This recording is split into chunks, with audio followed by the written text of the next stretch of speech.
हरे कृष्णा, राधे राधे। आज की कथा में आप सभी भक्तों का हार्दिक स्वागत है। भगवान श्री कृष्ण और श्रीमती राधा रानी की कृपा सदैव आप और आपके समस्त परिवार पर बनी रहे। 8 जुलाई 2024 आज है सोमवार का दिन और आज आप सुनेंगे आषाढ़ मास की कथा का 16वां अध्याय। तो भगवान श्री हरि विष्णु का ध्यान करके आज की पावन कथा का प्रारंभ करते हैं। श्री पराशर जी कहते हैं कि पूर्व काल में रसातल में मौनेय नामक 6 करोड़ गंधर्व रहते थे। उन्होंने समस्त नागकुलों के प्रधान प्रधान रत्न और अधिकार छीन लिए थे। गंधर्वों के पराक्रम से अपमानित उन नागेश्वरों के द्वारा स्तुति किए जाने पर उसके श्रवण करने से जिनकी विकसित कमल सदृश आंखें खुल गई हैं, निद्रा के अंत में जगे हुए उन जलशायी भगवान सर्वदेवेश्वर को प्रणाम करके उनसे नागगणों ने कहा कि हे भगवान, इन गंधर्वों से उत्पन्न हुआ हमारा भय किस प्रकार शांत होगा। तब आदि अंतरहित भगवान पुरुषोत्तम ने कहा, युवनाश्व के पुत्र मानधाता का जो पुरकुत्स नामक पुत्र है, उसमें प्रविष्ट होकर मैं उन संपूर्ण दुष्ट गंधर्वों का नाश कर दूंगा। यह सुनकर भगवान जलाशायी को प्रणाम करके समस्त नागाधिपतिगण नागलोक में लौट गए और पुरुकुत्स को लाने के लिए अपनी बहिन एवं पुरुकुत्स की भार्या नर्मदा को प्रेरित किया। तदनंतर नर्मदा पुरुकुत्स को रसातल में ले आई। रसातल में पहुंचने पर पुरुकुत्स ने भगवान के तेज से अपने शरीर का बल जाने से संपूर्ण गंधर्वों को मार डाला और फिर अपने नगर में लौट आया।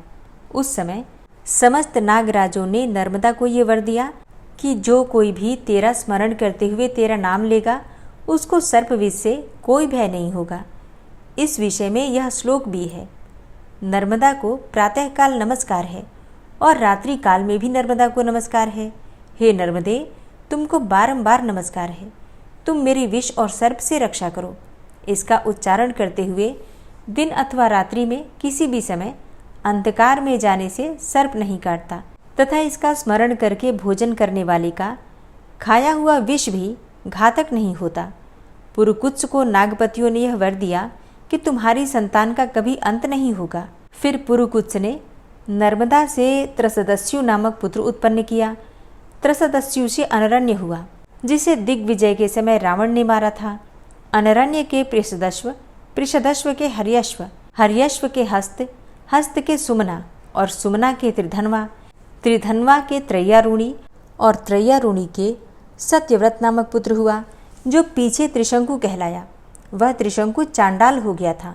एक बार 12 वर्ष तक अनावृष्टि रही। उस समय विश्वामित्र मुनि के स्त्री और बाल बच्चों के पोषण के लिए तथा अपनी चांडालता को छुड़ाने के लिए वह गंगा जी के तट पर एक वट वृक्ष पर प्रतिदिन मृग का मांस बांधाता था। अब इससे प्रसन्न होकर विश्वामित्र जी ने उसे सदेह ही स्वर्ग भेज दिया। सदेह अर्थात सशरीर। त्रिशंकु से हरिश्चंद्र, हरिश्चंद्र से रोहिताश्व और रोहिताश्व से हरित, हरित से चंचू, चंचू से विजय और वसुदेव, विजय से रुरुक, रुरुक से वृक का जन्म हुआ। वृक के बाहु नामक पुत्र हुआ, जो हई और तालजंग आदि क्षत्रियों से पराजित होकर अपनी गर्भवती पटरानी के सहित वन में चला गया था। पटरानी की सौत ने उसका गर्भ रोकने की इच्छा से उसे विष खिला दिया। उसके प्रभाव से उसका गर्भ 7 वर्ष तक गर्भाशय में ही रहा। फिर अंत में बाहु वृद्धावस्था के कारण औरव मुनि के आश्रम के समीप ही मर गया। तब उसकी पटरानी ने चिता बनाकर उस पर पति का शव स्थापित करके उसके साथ ही सती होने का निश्चय किया। उसी समय भूत, भविष्य और वर्तमान तीनों कालों को जानने वाले भगवान औरव ने अपने आश्रम से निकलकर उससे कहा, आई साध्वी, इस व्यर्थ दुराग्रह को छोड़ दे। तेरे उदर में संपूर्ण भूमंडल का स्वामी, अत्यंत बल और पराक्रमशील, अनेक यज्ञों का अनुष्ठान करने वाला और शत्रुओं का नाश करने वाला चक्रवर्ती राजा है। तू ऐसे दुस्साहस भरे उद्योग न कर। तब ऐसा कहे जाने पर वह अनुमरण अर्थात सती होने के आग्रह से विरत हो गई और भगवान और वह उसे अपने आश्रम पर ले आए। वहाँ कुछ ही दिनों में उसके उस गर अर्थात विष के साथ ही एक अति तेजस्वी बालक ने जन्म लिया। भगवान औरव ने उसके जात कर्मादि संस्कार करके उसका नाम रखा सगर तथा उसका उपनयन संस्कार होने पर औरव ने ही उसे वेद, शास्त्र और भार्गव नामक आग्नेय शस्त्रों की शिक्षा दी। बुद्धि का विकास होने पर उस बालक ने अपनी माता से कहा, माँ, ये तो बता कि इस तपोवन में हम रहते क्यों हैं और हमारे पिता कहाँ हैं। इसी प्रकार के और भी प्रश्न पूछने पर माता ने उससे संपूर्ण वृतांत कह दिया। तब तो पिता के राज्यापहरण को सहन न कर सकने के कारण उसने हई और तालजंग आदि क्षत्रियों को मार डालने की प्रतिज्ञा की और प्रायः सभी हई एवं तालजंग वंशीय राजाओं को नष्ट कर दिया। उनके पश्चात शक, यवन, कंबोज, पारद और पहवगण भी हताहत होकर सगर के कुलगुरु वशिष्ठ जी की शरण में गए। वशिष्ठ जी ने उन्हें जीवन मृत अर्थात जीते हुए ही मरे के समान करके सगर से कहा कि बेटा, इन जीते जी मरे हुओं का पीछा करने से क्या लाभ है। देख, तेरी प्रतिज्ञा को पूर्ण करने के लिए मैंने ही इन्हें स्वधर्म और द्विजातीय के संसर्ग से वंचित कर दिया है। राजा ने जो आज्ञा कहकर गुरु जी के कथन का अनुमोदन किया और उनके वेश बदलवा दिए। उसने यवनों के सिर मुंडवा दिए, शकों को अर्धमुंडित कर दिया, पारदों के लंबे लंबे केश रखवा दिए, पहवों के मूछ और दाढ़ी रखवा दी तथा इनको और इनके समान अन्यान्य क्षत्रियों को भी स्वाध्याय और वसटकार आदि से बहिष्कृत कर दिया। अपने धर्म को छोड़ देने के कारण ब्राह्मणों ने भी इनका परित्याग कर दिया, अतः ये म्लेच्छ हो गए। तदनंतर महाराज सगर अपनी राजधानी में आकर अप्रतिहत सैन्य से युक्त होकर इस संपूर्ण सप्तद्वीपति पृथ्वी का शासन करने लगे। श्री पराशर जी कहते हैं कि काश्यप सुता सुमति और विदर्भ राज कन्या केशिनी ये राजा सगर की 2 स्त्रियां थीं। उनसे संतान उत्पत्ति के लिए परम समाधि के द्वारा आराधना किए जाने पर भगवान और ने यह वर दिया, एक से वंश की वृद्धि करने वाला एक पुत्र तथा दूसरी से 60,000 पुत्र होंगे। इनमें से जिसको जो अभिष्ट हो वह इच्छा पूर्वक उसी को ग्रहण कर सकती है। उनके ऐसा कहने पर केशिनी ने 1 तथा सुमति ने 60,000 पुत्रों का वर मांगा। महर्षि के तथास्तु कहने पर कुछ ही दिनों में केशिनी ने वंश को बढ़ाने वाला असमंजस नामक एक पुत्र को जन्म दिया और काश्यप कुमारी सुमति से 60,000 पुत्र उत्पन्न हुए। राजकुमार असमंजस के अंशुमान नामक पुत्र हुआ। वह असमंजस बाल्यावस्था से ही बड़ा दुराचारी था। पिता ने सोचा कि बाल्यावस्था के बीत जाने पर वो बहुत समझदार होगा, किंतु यौवन बीत जाने पर भी जब उसका आचरण नहीं सुधरा तो पिता ने उसे त्याग दिया। उनके 60,000 पुत्रों ने भी असमंजस के चरित्र का ही अनुकरण किया। तब असमंजस के चरित्र का अनुकरण करने वाले उन सगर पुत्रों द्वारा संसार में यज्ञ आदि सन्मार्ग का उच्छेद हो जाने पर सकल विद्या निधान अशेष दोषहीन भगवान पुरुषोत्तम के अंशभूत श्री कपिल देव से देवताओं ने प्रणाम करने के बाद उनके विषय में कहा, हे भगवान, राजा सगर के ये सभी पुत्र असमंजस के चरित्र का ही अनुकरण कर रहे हैं। इन सबके असन्मार्ग में प्रवृत्त रहने से संसार की क्या दशा होगी। हे प्रभु, संसार में दीन जनों की रक्षा के लिए ही आपने यह शरीर ग्रहण किया है, अतः इस घोर आपत्ति से संसार की रक्षा कीजिए। यह सुनकर भगवान कपिल ने कहा कि ये सब थोड़े ही दिनों में नष्ट हो जाएंगे। इसी समय सगर ने अश्वमेध यज्ञ प्रारंभ किया। उसमें उनके पुत्रों द्वारा सुरक्षित घोड़े को कोई व्यक्ति चुराकर पृथ्वी में घुस गया। तब उस घोड़े के खुरों के चिन्हों का अनुसरण करते हुए उनके पुत्रों में से प्रत्येक ने 1-1 योजन पृथ्वी खोद डाली तथा पाताल में पहुंचकर उन राजकुमारों ने अपने घोड़े को फिरता हुआ देखा और फिर पास ही में मेघावरणहीन शरत काल के सूर्य के समान अपने तेज से संपूर्ण दिशाओं को प्रकाशित करते हुए घोड़े को चुराने वाले परमर्षि कपिल को सिर झुकाए बैठे देखा। तब तो वे दुरात्मा अपने अस्त्र और शस्त्रों को उठाकर, यही हमारा अपकारी और यज्ञ में विघ्न डालने वाला है, इस घोड़े को चुराने वाले को मारो मारो ऐसा चिल्लाते हुए उनकी ओर दौड़े। तब भगवान कपिल देव के कुछ आंख बदलकर देखते ही वे सब अपने ही शरीर से उत्पन्न हुए अग्नि में जलकर नष्ट हो गए। महाराज सगर को जब ये मालूम हुआ कि घोड़े का अनुसरण करने वाले उनके समस्त पुत्र महर्षि कपिल के तेज से दग्ध हो गए हैं, तो उन्होंने असमंजस के पुत्र अंशुमान को घोड़ा ले आने के लिए नियुक्त किया। यह सगर पुत्रों द्वारा खोदे हुए मार्ग से कपिल जी के पास पहुंचा और भक्ति विनम्र होकर उनकी स्तुति की। तब भगवान कपिल ने उससे कहा कि बेटा जा, इस घोड़े को ले जाकर अपने दादा को दे और तेरी जो इच्छा हो वही वर मांग। तेरा पौत्र गंगा जी को स्वर्ग से पृथ्वी पर लाएगा। इस पर अंशुमान ने यही कहा कि मुझे ऐसा वर दीजिए जो ब्रह्मदंड से आहत होकर मरे हुए मेरे अस्वर्ग पितृगण को स्वर्ग की प्राप्ति कराने वाला हो। ये सुनकर भगवान ने कहा कि मैं तुमसे पहले ही कह चुका हूँ कि तेरा पौत्र गंगा जी को स्वर्ग से पृथ्वी पर लाएगा।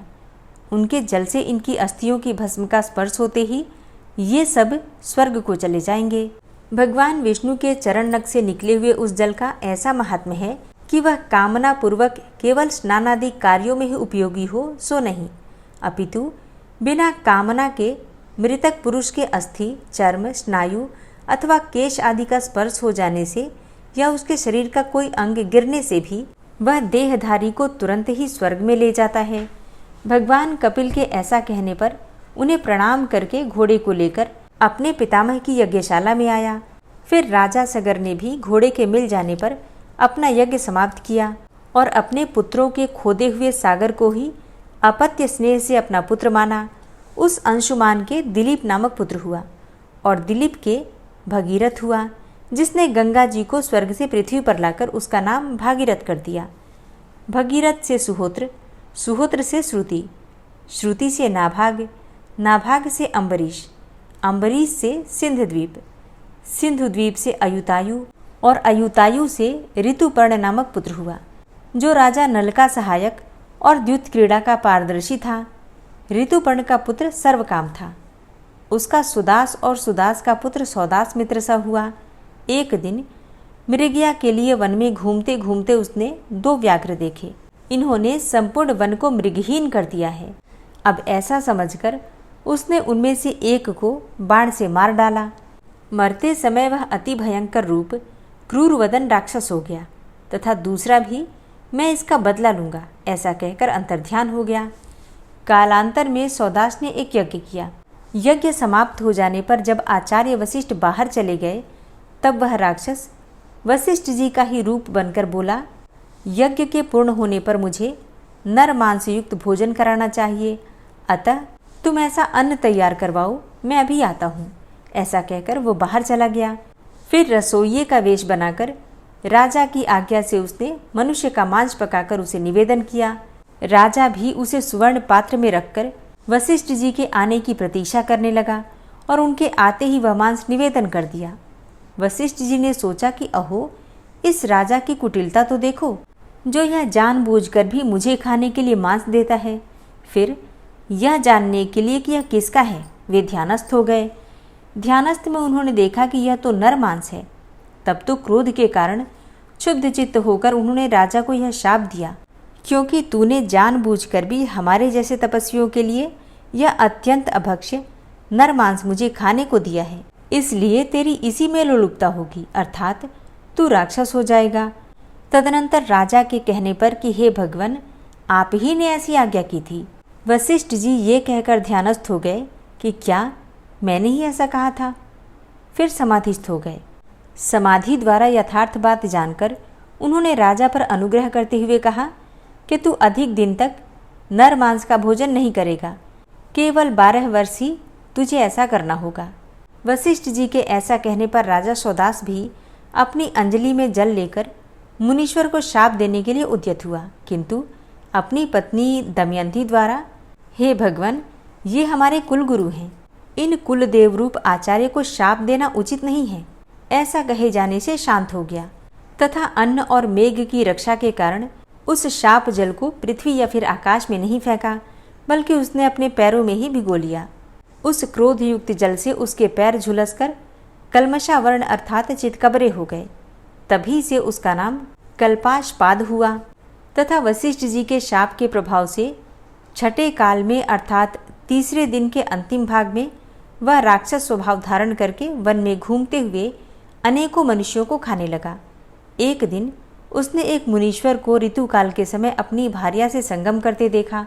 उस अति भीषण राक्षस रूप से देखकर भय से भागते हुए उन दंपतियों में से उसने ब्राह्मण को पकड़ लिया। तब ब्राह्मणी ने उससे नाना प्रकार से प्रार्थना की और कहा कि हे राजन, प्रसन्न होइए, आप राक्षस नहीं हैं, बल्कि इक्ष्वाकु कुल तिलक महाराज मित्रसा हैं। आप स्त्री संयोग के सुख को जानने वाले हैं। मैं अतृप्त हूँ। मेरे पति को मारना आपको उचित नहीं है, इस प्रकार उसके नाना प्रकार से विलाप करने पर भी उसने उस ब्राह्मण को इस प्रकार भक्षण कर लिया जैसे बाघ अपने अभिमत पशु को वन में पकड़कर खा जाता है। तब ब्राह्मणी ने अत्यंत क्रोधित होकर राजा को शाप दिया, अरे तूने मेरे अतृप्त रहते हुए भी इस प्रकार से मेरे पति को खा लिया, इसलिए कामोपभोग में प्रवृत्त होते ही तेरा अंत हो जाएगा। इस प्रकार शाप देकर वह अग्नि में प्रविष्ट हो गई।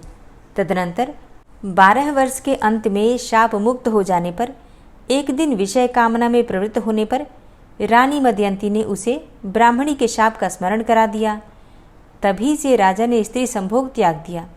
बाद में पुत्रहीन राजा के कहने पर वशिष्ठ जी ने मदयंती का गर्भाधान किया और जब उस गर्भ ने 7 वर्ष व्यतीत होने पर भी जन्म नहीं लिया तो देवी मदयंती ने उस पर पत्थर से प्रहार किया। इससे उसी समय पुत्र उत्पन्न हुआ और उसका नाम अश्मक हुआ। अश्मक से मूलक नामक पुत्र हुआ। जब परशुराम जी द्वारा यह पृथ्वी तल क्षत्रिय विहीन किया जा रहा था, उस समय उस मूलक की रक्षा वस्त्रहीना स्त्रियों ने घेर कर की थी। इससे उसे नारी कवच भी कहते हैं। मूलक के दशरथ, दशरथ के इल्विक, इलिविक के विश्वसह और विश्वसह के खटवांग नामक पुत्र हुआ, जिसने देवासुर संग्राम में देवताओं के प्रार्थना करने पर दैत्यों का वध किया था।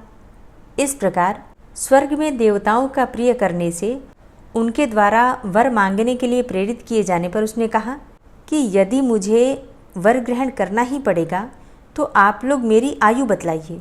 तब देवताओं के ये कहने पर कि तुम्हारी आयु केवल 1 मुहूर्त और रही है, वह देवताओं के दिए हुए एक अनारुद्ध गति विमान पर बैठकर बड़ी शीघ्रता से मर्त्यलोक में आया और कहने लगा कि यदि मुझे ब्राह्मणों की अपेक्षा कभी अपना आत्मा भी प्रियतर नहीं हुआ, यदि मैंने कभी स्वधर्म का उल्लंघन नहीं किया और संपूर्ण देव, मनुष्य, पशु, पक्षी और वृक्ष आदि में श्री अच्युत के अतिरिक्त मेरी अन्य दृष्टि नहीं हुई, तो मैं निर्विघ्नतापूर्वक उन्मुनि जनवंदित प्रभु को प्राप्त हूँ।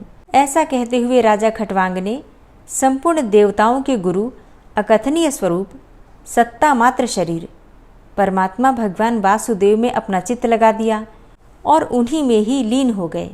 हरे कृष्णा। आज की कथा का यहीं पर समापन करती हूँ।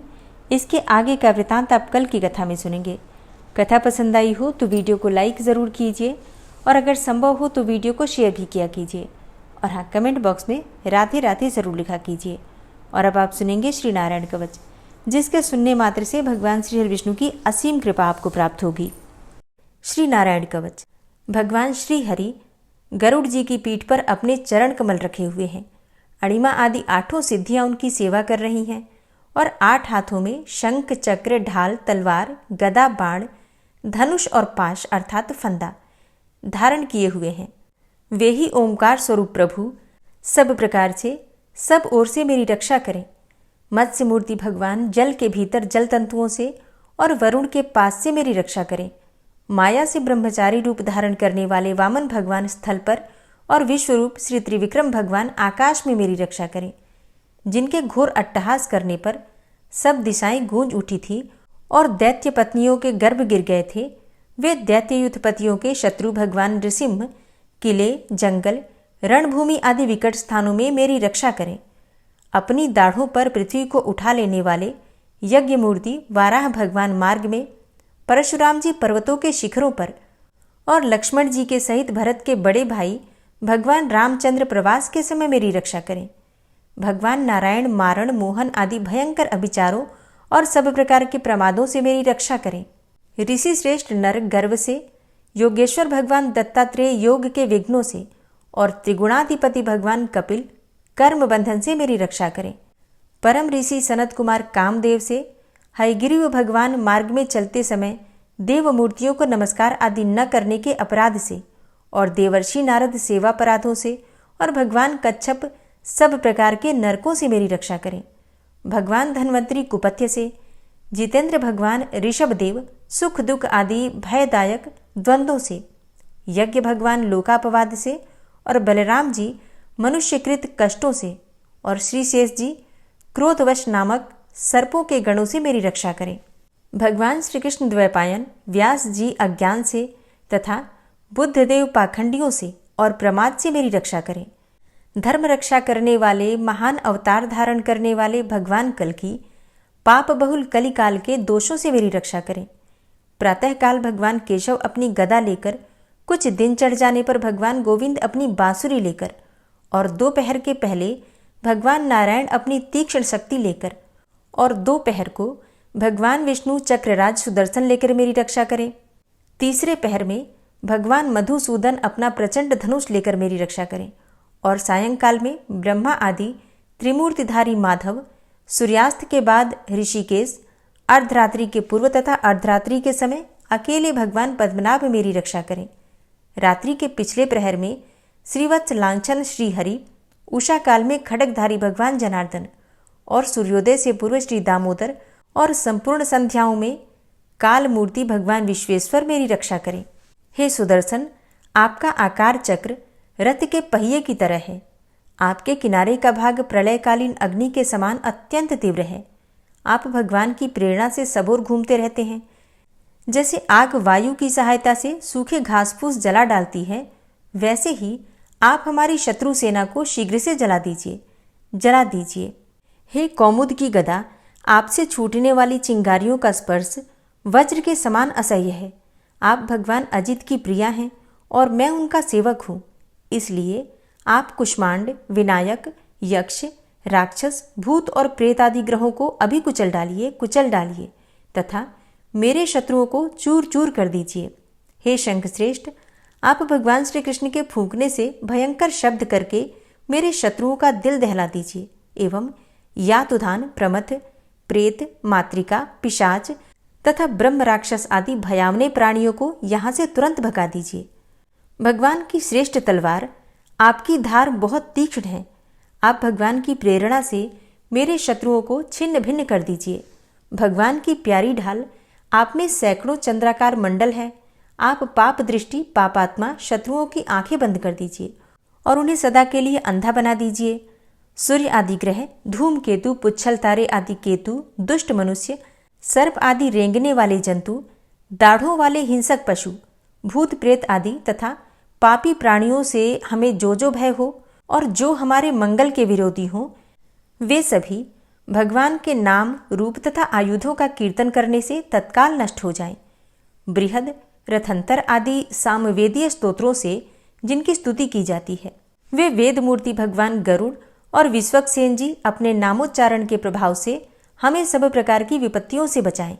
श्रीहरि के नाम, रूप, वाहन, आयुध तथा श्रेष्ठ पार्षद हमारी बुद्धि, इंद्रिय, मन और प्राणों को सब प्रकार की आपत्तियों से बचाएं। जितना भी कार्य अथवा कारण रूप जगत है, वह वास्तव में भगवान ही है। इस सत्य के प्रभाव से हमारे सारे उपद्रव नष्ट हो जाएं। जो लोग ब्रह्म और आत्मा की एकता का अनुभव कर चुके हैं, उनकी दृष्टि में भगवान का स्वरूप समस्त विकल्पों से रहित है, भेदों से रहित है। फिर भी वे अपनी माया शक्ति के द्वारा भूषण, आयुध और रूप नामक शक्तियों को धारण करते हैं। यह बात निश्चित रूप से सत्य है। इस कारण सर्वज्ञ, सर्वव्यापक भगवान श्रीहरि सदा सर्वत्र सब स्वरूपों से हमारी रक्षा करें। जो अपने भयंकर अट्टहास से सब लोगों के भय को भगा देते हैं और अपने तेज से सबका तेज ग्रस लेते हैं, वे भगवान नृसिंह दिशा विदिशा में, नीचे ऊपर बाहर भीतर सब ओर से हमारी रक्षा करें। हे देवराज इंद्र, मैंने तुम्हें यह नारायण कवच सुना दिया है। इस कवच से तुम अपने को सुरक्षित कर लो, बस फिर तुम अनायास ही सब दैत्य युद्धपतियों को जीत कर लोगे। इस नारायण कवच को धारण करने वाला पुरुष जिसको भी अपने नेत्रों से देख लेता है अथवा पैर से छू देता है, तत्काल समस्त भयों से वो मुक्त हो जाता है। जो इस वैष्णवी विद्या को धारण कर लेता है, उसे राजा, डाकू, प्रेत, पिशाच आदि और बाघ आदि हिंसक जीवों से कभी किसी प्रकार का भय नहीं होता। हे देवराज, प्राचीन काल की बात है, एक कौशिक गोत्री ब्राह्मण ने इस विद्या को धारण करके योग धारणा से अपना शरीर मरुभूमि में त्याग दिया। अब जहां उस ब्राह्मण का शरीर पड़ा था, उसके ऊपर से एक दिन गंधर्वराज चित्ररथ अपनी स्त्रियों के साथ विमान पर बैठकर निकले। वहां आते ही वे नीचे की ओर सिर किए विमान सहित आकाश से पृथ्वी पर गिर पड़े। इस घटना से उनके आश्चर्य की सीमा न रही जब उन्हें बालखिल्य मुनियों ने बतलाया कि यह नारायण कवच धारण करने का प्रभाव है। तब उन्होंने उस ब्राह्मण देव की हड्डियों को ले जाकर पूर्ववाहिनी सरस्वती नदी में प्रवाहित कर दिया और फिर स्नान करके वे अपने लोक को चले गए। श्री सुखदेव जी कहते हैं, हे परीक्षित, जो पुरुष इस नारायण कवच को समय पर सुनता है और जो आदर पूर्वक इसे धारण करता है, उसके सामने सभी प्राणी आदर से झुक जाते हैं और वह सब प्रकार के भयों से मुक्त हो जाता है। हे परीक्षित, शतक्रतु इंद्र ने आचार्य विश्वरूप जी से यह वैष्णवी विद्या प्राप्त करके रणभूमि में असुरों को जीत लिया और वे त्रैलोक्य लक्ष्मी का उपभोग करने लगे। श्री नारायण कवच संपूर्ण हुआ।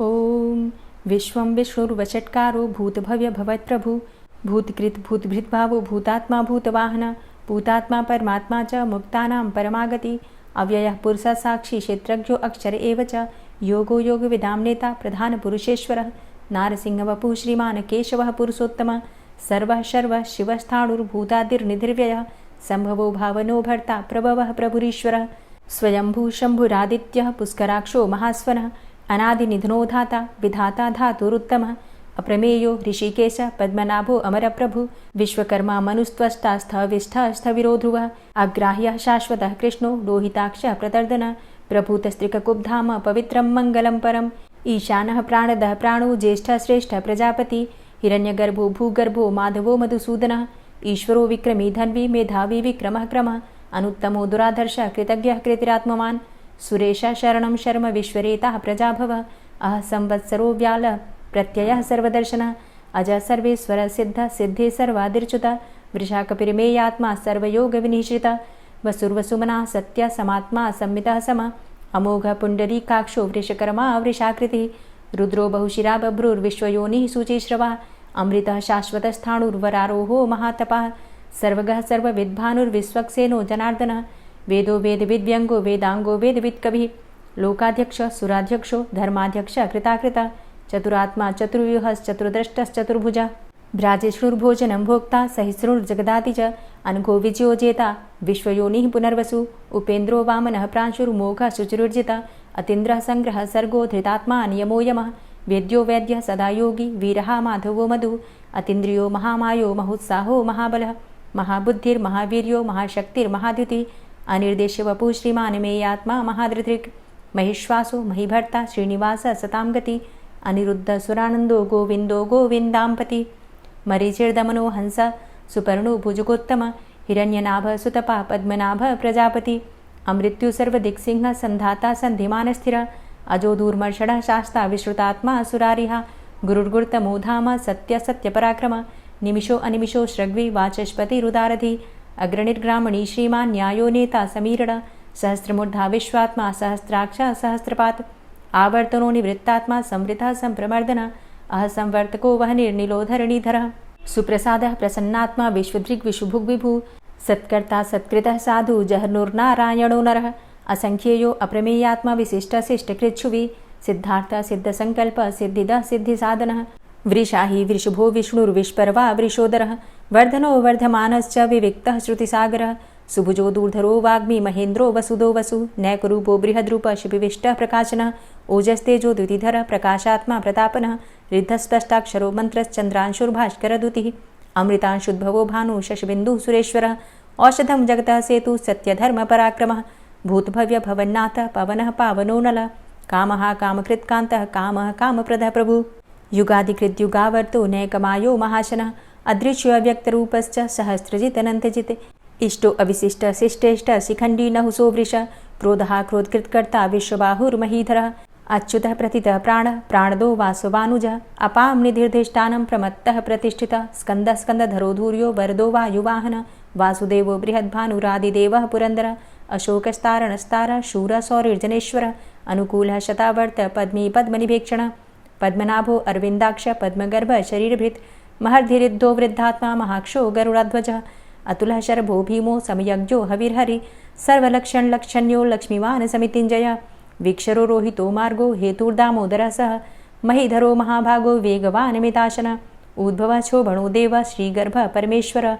करणं कारणं कर्ता विकर्ता गहनो गुहः व्यवसायो व्यवस्थान संस्थान स्थानदो ध्रुवः परर्थी परमस्पस्तुष्ट पुष्ट सुभेक्षणः रामो विरामो विरजो मार्गो नेयो नयोनयः वीर शक्तिमतां श्रेष्ठो धर्मो धर्मविदुत्तमः वैकुण्ठः पुरुषः प्राणः प्राणदः प्रणवः पृथु हिरण्यगर्भः शत्रुघ्नो व्याप्तो वायुरुधोक्षजः ऋतुः सुदर्शनः कालः परमेष्ठी परिग्रहः उग्रः संवत्सरो दक्षो विश्रामो विश्वदक्षिणः विस्तारस्थावरस्थाणु प्रमाणं बीजमव्ययम् अर्थो अनर्थो महाकोशो महाभोगो महाधनः अनिर्विण्णः स्थविष्टोभू धर्मयुपो महामख नक्षत्रनेमिर्नक्षत्री क्षमा क्षामः समीहन यज्ञ इज्जो महेज्यश्च क्रतुसत्रं सतां गतिः सर्वदर्शी विमुक्तात्मा सर्वज्ञो ज्ञानमुत्तमं सुव्रतः सुमुखः सुष्मा सुघोषः सुखदः सुहृतः मनोहरो जित्क्रोधो वीरबाहुर्विदारणः स्वापनः स्ववसो व्यापी नैकात्मा नैककर्मकृत् वत्सरो वत्सलो वत्सी रत्नगर्भो धनेश्वरः धर्मगुप्त धर्मकृद्धर्मी सदसक्षरमक्षरम् अविज्ञाता सहस्रांशुर्विधाता कृतलक्षणः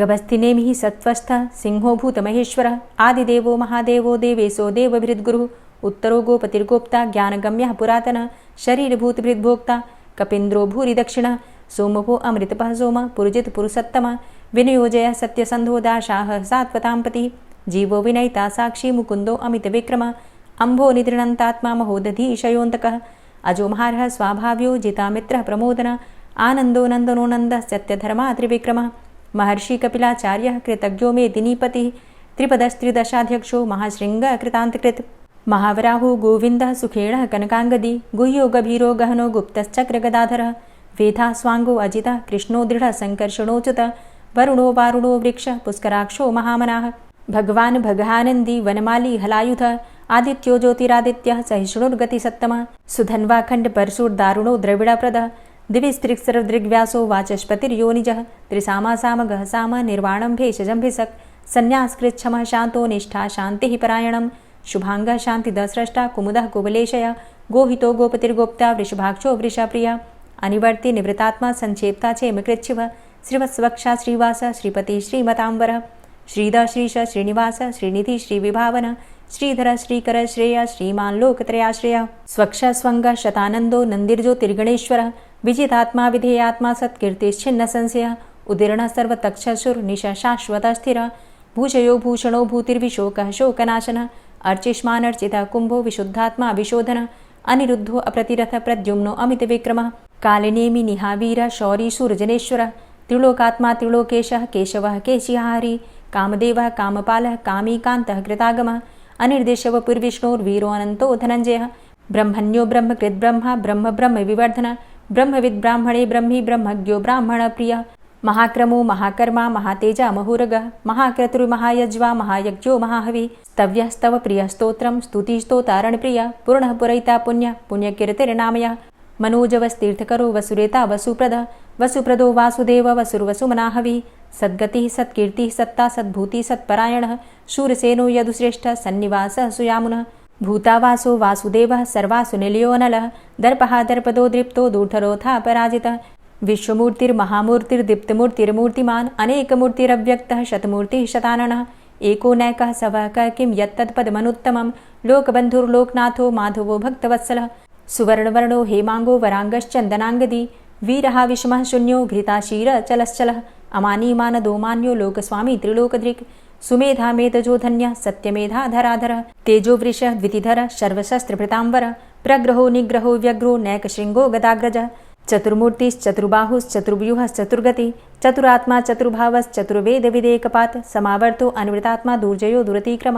दुर्लभो दुर्गमो दुर्गो दुरावासो दुरारिहा शुभांगो लोकसारंगः शुतन्तुस्तन्तुवर्धन इन्द्रकर्मा महाकर्मा कृतकर्मा कृतागमः उद्भवः सुन्दरः सुन्दो रत्ननाभः सुलोचनः अर्को वाजसनः शृङ्गी जयन्तः सर्वविजयी सुवर्णबिन्दुरक्षोभ्य सर्वभागीश्वरेश्वरः महाह्रदो महागर्तो महाभूतो महानिधि कुमुदः कुन्दरः कुन्दः पर्जन्यः पावनो नीलः अमृताशो अमृतवपुः सर्वज्ञः सर्वतोमुखः सुलभः सुव्रतः सिद्धः शत्रुजित् शत्रुतापनः न्यग्रोधो दुम्बरो अस्वस्थश्चाणुरान्ध्रनिषूदनः सहस्रार्चिः सप्तजिह्वः सप्तैधा सप्तवाहनः अमूर्तिरणघो अचिन्त्यो भयकृद्भयनाशनः अणुर्बृहत्कृशः स्थूलो गुणभृन्निर्गुणो महान् अधृतः स्वधृतः स्वास्य प्राग्वंशो वंशवर्धनः भारभृतिकथितो योगी योगी स सर्वकामद आश्रमश्रमण क्षाम सुपर्णो वायुवाहन धनुर्धरोर्धनुर्वेदो दण्डोदमयितादम अपराजितः सर्वसहो नियन्ता नियमो यमः सत्त्ववान् सात्विकः सत्य सत्यधर्मपरायण अभिप्रायः प्रियार्होर्ह प्रियकृत् प्रीतिवर्धनः विहाय सगतिर्ज्योति सुरुचिर्हुद्भुग् विभु रविर्विलोचनः सूर्य सविता रविलोचनः अनंतो हुद्भुग्भोक्ता सुखदो नैकजोग्रज अनिर्विण्ण सदामर्षि लोकाधिष्ठानमद्भुतः सनात सनातन्तमः कपिलः कपिरप्यय स्वस्तिदा स्वस्तिकृत् स्वस्ति स्वस्तिभुक् स्वस्ति दक्षिण रौद्रः कुण्डली चक्रे विक्रमयुर्जितशासन शब्दातिगा शब्दशः शिशिरः शर्वरीकर अक्रूरः पेशलो दक्षो दक्षिणः क्षमिणाम्बर विद्वतमो वितभय पुण्यश्रवण कीर्तन उत्तारणो दुष्कृतिः पुण्यो दुःस्वप्ननाशन वीरः रक्षणः सन्तो जीवनः पर्यवस्थित अनन्तरूपो अनन्तसृर्जितमन्युर्भयापः चतुरश्रो गभीरात्मा विदिशो व्यादिशो दिश अनादिर्भूर्भुवो लक्ष्मीः सुवीरो रुचिराङ्गद जननो जन्मादिर्भीमो भीमपराक्रम आधारनीलयोधाता पुष्पहासः प्रजागर ऊर्ध्वगः सत्पथाचार प्राणदः प्रणवापण प्रमाणं प्राणनीलयः प्राणभृत् प्राणजीवनः तत्त्वं तत्त्वविदेकात्मा जन्म मृत्यु जरातिग पूर्व स्वस्तरुस्तार सविता प्रपितामह यज्ञो यज्ञपतिर्यज्वा यज्ञांगो यज्ञवाहन यज्ञभृद्यज्ञकृद्यज्ञ यज्ञभुक् यज्ञसाधन यज्ञान्तिकृद्यज्ञ गुह्यमन्यमन्नादेव च आत्मयोनिः स्वयं जातो वैखानः सामगायन देवकी नन्दन स्रष्टा क्षितिसः पापनाशन शङ्खभृन्नन्द कीचक्री शारङ्गधन्वा गदाधरः रथाङ्गपाणिरक्षोभ्य सर्वप्रहरणायुध ओम नमः इति। श्री राधा कृपा कटाक्ष स्तोत्र। मुनीन्द्रवृन्दवन्दिते त्रिलोकशोकहारिणि प्रसन्नवक्त्रपङ्कजे निकुञ्जभूविलासिनी व्रजेन्द्रभानुनन्दिनी व्रजेन्द्रसूनुसङ्गते कदा करिष्यसि मां कृपाकटाक्षभाजनम् अशोकवृक्षवल्लरी वितानमण्डपस्थिते प्रवालबालपल्लव प्रभारुणान्ध्रिकोमले वराभयस्फुरत्करे प्रभूतसम्पदालये कदा करिष्यसि मां कृपाकटाक्षभाजनम् अनङ्गरङ्गमङ्गलं प्रसङ्गभङ्गुरं भ्रुवां सविभ्रमं ससम्भ्रमं दृगन्तबाणपातने निरन्तरं वशीकृत प्रतीतनन्दनन्दने कदा करिष्यसि मां कृपाकटाक्षभाजनम् तडित्सुवर्णचम्पकप्रदीप्तगौरविग्रहे मुखप्रभापरास्तकोटिसारदेन्दुमण्डले विचित्रचित्रसञ्चरच्चकोरशावलोचने कदा करिष्यसि मां कृपाकटाक्षभाजनम् मदोन्मदादियौवने प्रमोदमानमण्डिते प्रियानुरागरञ्जिते कलाविलासपण्डिते अनन्यधन्यकुञ्जराज्यकामकेलिकोविदे कदा करिष्यसि मां कृपाकटाक्षभाजनम् अशेषहावभावधीरहीरहारभूषिते प्रभूतशातकुम्भकुम्भकुम्भिकुम्भसुस्तनि प्रशस्तमन्दहास्यचूर्णपूर्णसौख्यसागरे कदा करिष्यसि मां कृपाकटाक्षभाजनम् मृणालवालवल्लरी लताग्रलास्यलोलनीललोचनावलोकने ललल्लुलन्मिलन्मनोज्ञमुग्धमोहिनाश्रिते कदा करिष्यसि मां कृपाकटाक्षभाजनम् सुवर्णमल्लिकाञ्चितत्रिरेखकम्बुकण्ठगे त्रिसूत्रमङ्गलीगुणत्रिरत्नदीप्तिदीधिते सलोलनीलकुन्तलप्रसूनगुच्छगुम्फिते कदा करिष्यसि मां कृपाकटाक्षभाजनम् नितम्बबिम्बलम्बमानपुष्पमेखलागुणे प्रशस्तरत्नकिङ्किणीकलापमध्यमञ्जुले करीन्द्रशुण्डदण्डिकावरोहशोभगोरुके कदा करिष्यसि मां कृपाकटाक्षभाजनम् अनेकमन्त्रनादमञ्जुनूपुरारवस्खलत् समाजराजहंसवंश निक्वणाति गौरवे विलोलहेमवल्लरी विडम्बिचारुचङ्क्रमे कदा करिष्यसि मां कृपाकटाक्षभाजनम् अनंत-कोटि-विष्णुलोक-नम्र-पद्मजाक्षिते किन मंत्रों का जप करना चाहिए और माँ तारा देवी को प्रसन्न करने के लिए कौन सा उपाय करें, इस विषय में अगर आपको जानकारी चाहिए तो चैनल पर वीडियो अपलोड हो चुकी है, जरूर देख लीजिए। और अगर आप चैनल पर पहली बार आए हैं, अभी तक आपने चैनल को सब्सक्राइब नहीं किया है, तो आज की वीडियो अगर आपको अच्छी लगे तो चैनल को सब्सक्राइब करके बेल आइकन को जरूर प्रेस कर दीजिए। इससे ये होगा कि इस चैनल पर जो भी नई वीडियो अपलोड होंगी उनकी नोटिफिकेशन आपको सही समय पर प्राप्त होगी। ब्रजेश्वरी व्रजाधिपे श्रीराधिके नमोस्तुते। इति ममद्भुतं स्तवं निशम्य भानुनन्दिनी करोतु सन्ततं जनं कृपाकटाक्षभाजनम्। भवेत्तदैव सञ्चित त्रिरूपकर्मनाशनं लभेत्तदा ब्रजेन्द्रसूनुमण्डलप्रवेशनम्। जय जय श्री राधे, जय जय श्री राधे। और अब आप सुनेंगे श्री तुलसी चालीसा। श्री तुलसी महारानी करु विनय सिरनाय, जो मम हो संकट विकट दीजे मात नशाय। नमो नमो तुलसी महारानी, महिमा अमित न जाए बखानी। दियो विष्णु तुमको सन्माना, जग में छायो सुयस महाना। विष्णु प्रिया जय जयति भवानी, तिहु लोक की हो सुख खानी। भगवत पूजा करे जो कोई, बिना तुम्हारे सफल न होई। जिन घर तव नहीं होय निवासा, उस घर कर ही विष्णु नहीं बासा। करें सदा जो तव नित सुमिरन, तेहि के काज होय सब पूरन। कार्तिक मास महात्म तुम्हारा, ताको जानत सब संसारा। तव पूजन जो करे कुंवारी, पावे सुंदर वर सुकुमारी। करे जो पूजा नित प्रति नारी, सुख संपत्ति से होय सुखारी। वृद्धा नारी करे जो पूजन, मिले भक्ति होवे पुलकित मन। श्रद्धा से पूजे जो कोई, भवनिधि से तर जावे सोई। कथा भागवत यज्ञ करावे, तुम बिन नहीं सफलता पावे। छायो तब प्रताप जग भारी, ध्यावत तुम्हि सकल चित धारी। तुम्ही मात यंत्रन तंत्रन में, सकल काज सिद्धि होवे क्षण में। औषधि रूप आप हो माता, सब जग में तव यश विख्याता। देव ऋषि मुनि और तपधारी, करत सदा तव जय जयकारी।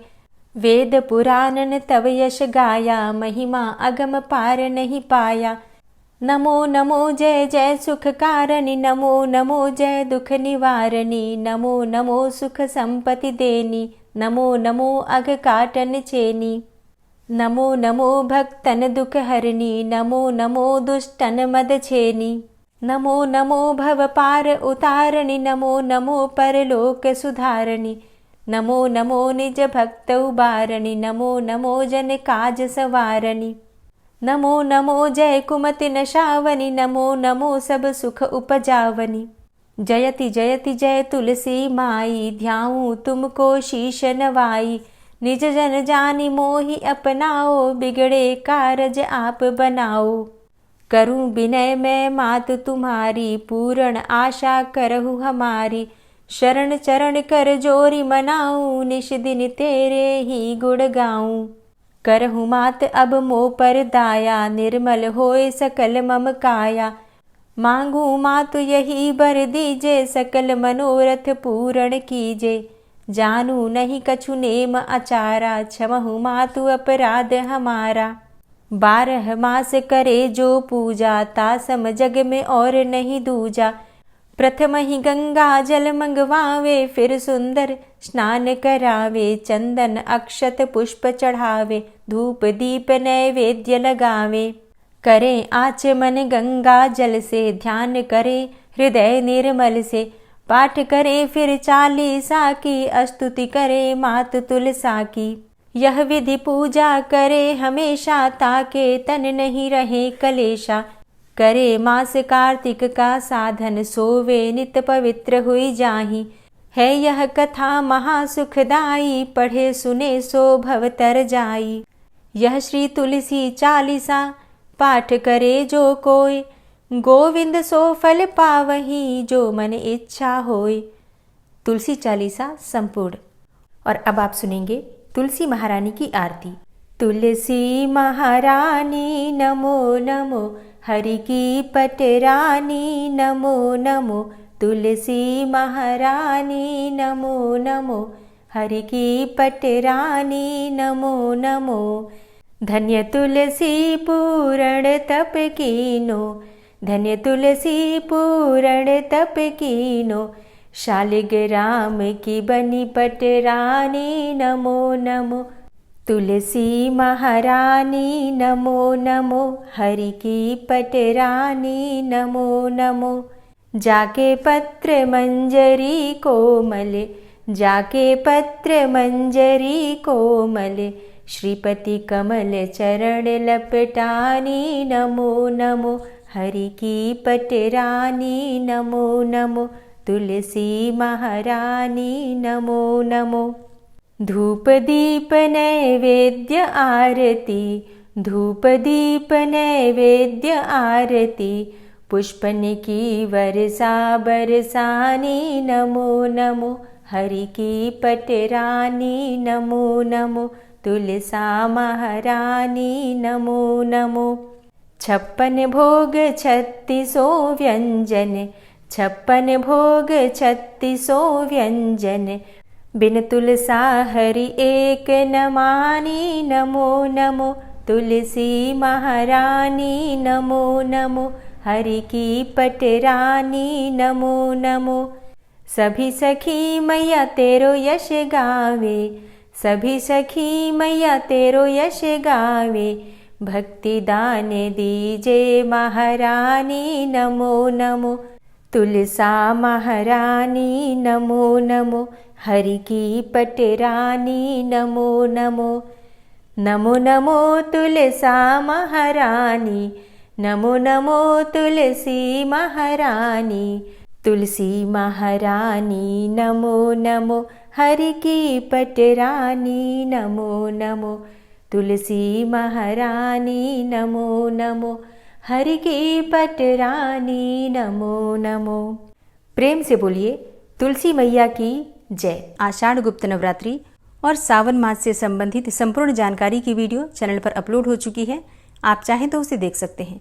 अगर आप चैनल पर पहली बार आए हैं, अभी तक आपने चैनल को सब्सक्राइब नहीं किया है, तो आज की वीडियो अगर आपको अच्छी लगे तो चैनल को सब्सक्राइब करके बेल आइकन को ज़रूर प्रेस कर लीजिए। इससे ये होगा कि इस चैनल पर जो भी नई वीडियो अपलोड होंगी उनकी नोटिफिकेशन आपको सही समय पर प्राप्त होगी। मिलती हूँ मैं आपसे अगली वीडियो में। तब तक के लिए जय श्री राधे।